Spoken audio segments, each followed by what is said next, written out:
Bonjour à tous mes franchipanes royales, c'est Yellow.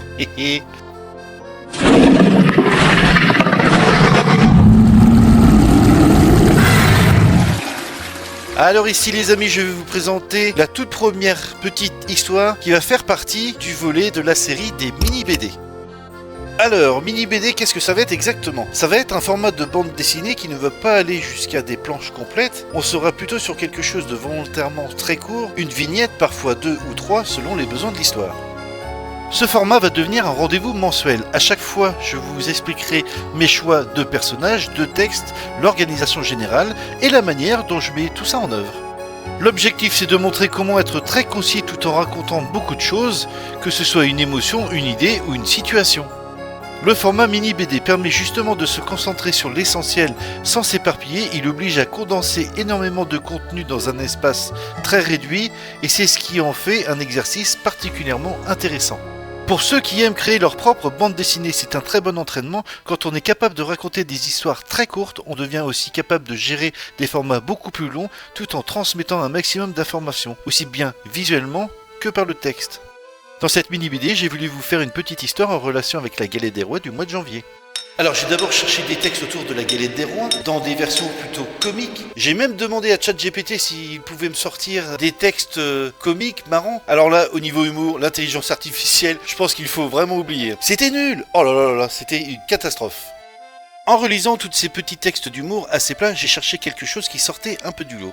Et à un moment, je suis tombé sur cette phrase « Perdre toute confiance en la pâtisserie ». La chute me plaisait, mais je ne voyais pas du tout comment l'utiliser telle qu'elle. Je me suis donc dit qu'il fallait au moins 2 personnages, un dialogue, et surtout faire exister ce texte par le dessin aussi. J'ai commencé à réfléchir au thème de la galette, et est-ce qu'il fallait vraiment dessiner la galette pour en parler? Et si justement le décalage venait du fait qu'on parle de la fève ou de la galette sans la montrer?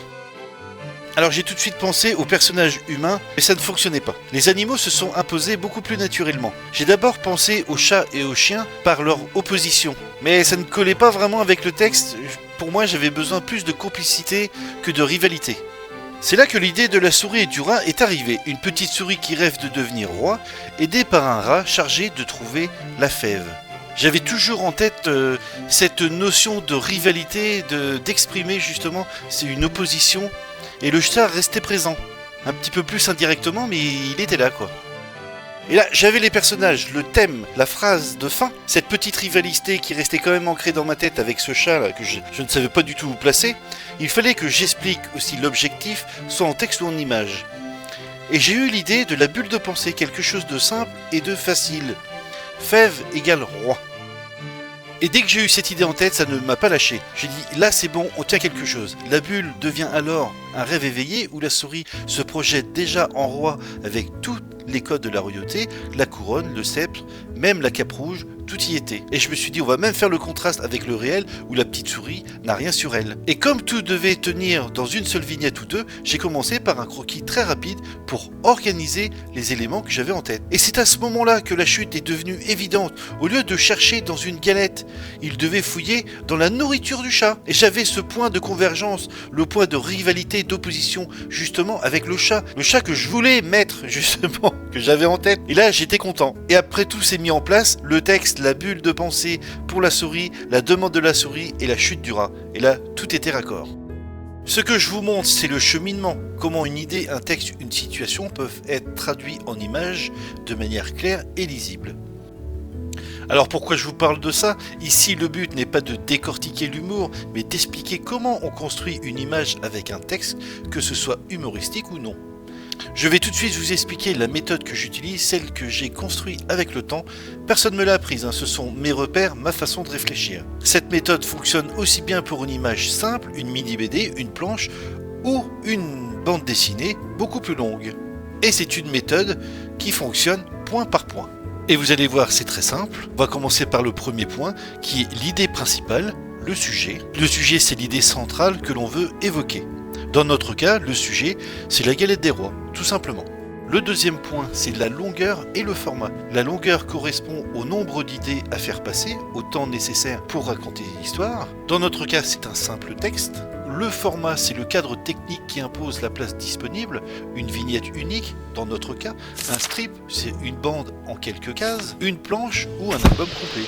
Ce choix détermine la qualité d'information qu'on peut intégrer. Pardon. Le point numéro 3, c'est le contexte et le ton.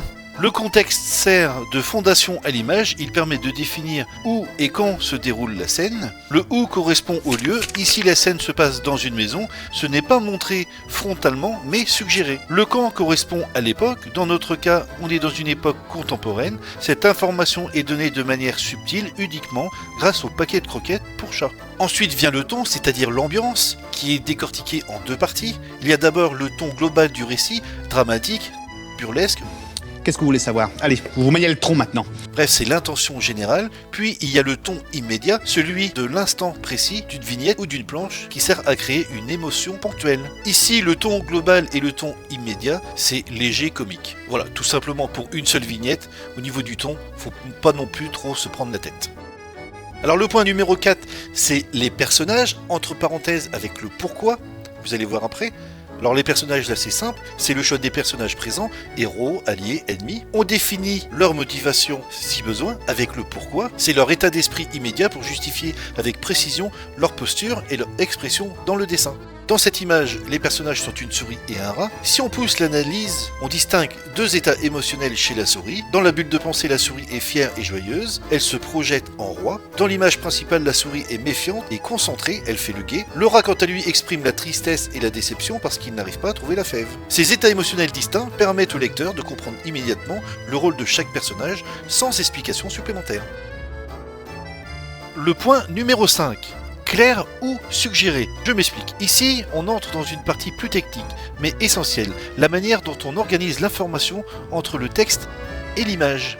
L'objectif est de décider précisément ce qui doit être compris immédiatement et ce qui peut être suggéré, afin de donner la profondeur à la vignette sans la surcharger, avec le texte et l'image, avec les deux compris. Dans notre image, ce qui est clair et direct, c'est l'action principale, la recherche de la fève, on la comprend grâce à la bulle de pensée, mais aussi grâce à la mise en scène des deux personnages, l'un qui fait le guet et l'autre qui fouille dans le sac du chat. Le texte renforce cette lecture, le dialogue est explicite et cohérent avec la situation et les personnages. A l'inverse, certains éléments sont volontairement suggérés. Ce sont les indices visuels, le hors-champ, les non-dits. Ils installent l'ambiance et le contexte sans être montrés directement. On comprend par exemple qu'il s'agit de la période de la galette des rois grâce au dialogue, même si aucune galette n'est dessinée. On comprend également la présence du chat par le sac de croquettes et par l'attitude tendue de la souris. La règle fondamentale de ce point numéro 5 et qu'il faut surtout prendre en compte, c'est que le texte et l'image doivent toujours se compléter. S'ils se contredisent, la lecture devient confuse, le sens se brouille et le lecteur décroche. Pour finir, le point numéro 6 concerne le flux visuel, c'est-à-dire la manière dont on guide le regard du lecteur dans l'image. L'objectif est que l'œil parcourt la vignette exactement dans l'ordre qu'on a choisi, sans hésitation.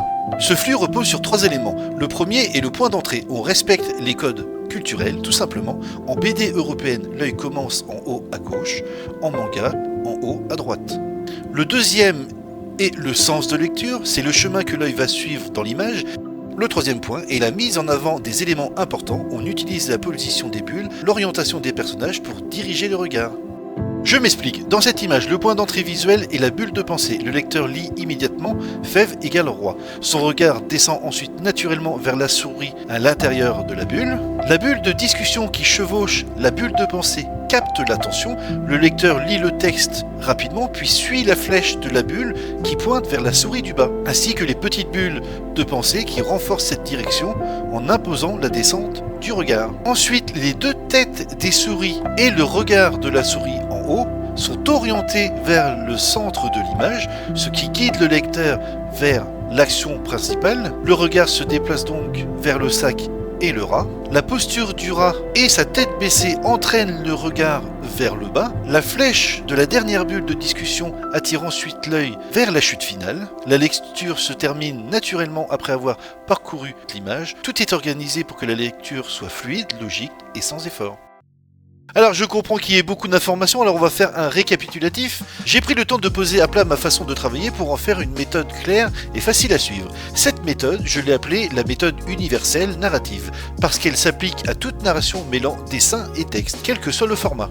Alors on a le point numéro 1, le sujet, c'est l'idée centrale, le message principal, tout le reste s'organise autour de lui. Ensuite on a le point numéro 2, c'est le format et la longueur. Le format peut aller de la vignette jusqu'à la webtoon. La longueur, elle, ça peut aller d'un texte court jusqu'au roman. Et à partir du moment où ces points centraux sont définis, on n'y touche plus, quelle que ce soit la longueur de notre récit.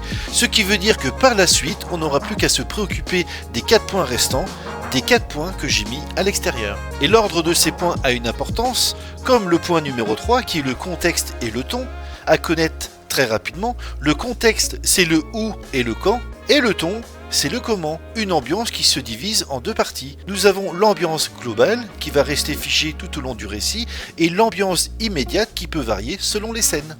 Et seulement ensuite nous arrivons au point numéro 4 qui est les personnages. Là on va être sur le qui et le pourquoi. Le qui c'est les personnages principaux, les personnages secondaires, amis, ennemis.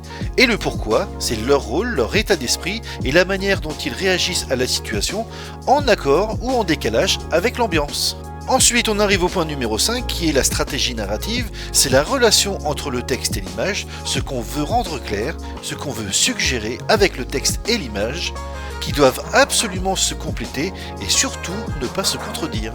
Et on arrive au dernier, le point numéro 6 qui est le flux visuel. Il se divise en 3 petites parties. En premier, c'est le point d'entrée qui est déterminé par notre manière de commencer la lecture d'une bande dessinée. Il y a le sens de lecture naturel qui dépend de si vous regardez une bande dessinée ou un manga. Ensuite, il y a la direction narrative qui, elle, est le chemin que l'auteur impose au regard du lecteur pour raconter son histoire. Et voilà, cette vidéo touche déjà à sa fin, j'espère que ce format vous a plu. N'hésitez pas à me dire ce que vous en pensez dans les commentaires, à partager vos dessins si vous avez envie de vous lancer vous aussi dans la mini BD. Ce sera un vrai plaisir de découvrir vos créations. Je vous souhaite de beaux dessins et je vous dis à très bientôt dans les prochaines vidéos. T'as trouvé la fève? Non, j'ai perdu toute confiance en la pâtisserie.